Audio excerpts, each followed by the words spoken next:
Now, how many people here today would say that during the darker months, the winter months, that they feel a little bit less motivated, maybe a little bit more tired? Put your hands up. Everybody. Okay, well, you're not alone.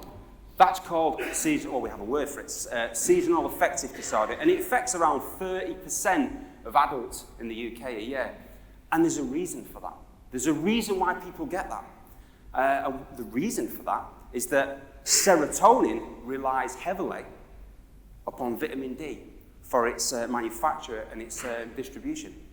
And naturally, in the UK, we get very little sunlight in the winter months, and so the manufacture and distribution of serotonin is compromised, and then so we suffer.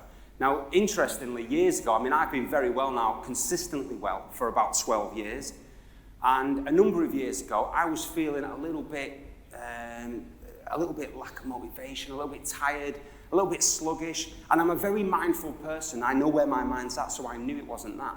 And I'm careful not to get trapped into that worry sort of rumination. So I started to get a little bit bothered by this. I went to the doctors and said, is it possible to have a blood test? I had a blood test done. Guess what? Vitamin D levels, right down, below what they should be. I took the vitamin D3 from the health store, not the cheap stuff that you get from the supermarkets, but the good stuff, I had that. Pretty much immediately, I felt back to normal. I could sleep again, I had more focus, concentration, everything was back.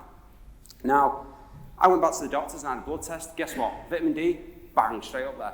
Try it yourselves. If any of you feel tired during the winter months, every year I take them now, November to February, 3 months, I take vitamin D, and I don't get like that. So try it, or maybe go to the doctors and get a blood test. Prove it to yourself. It's right there.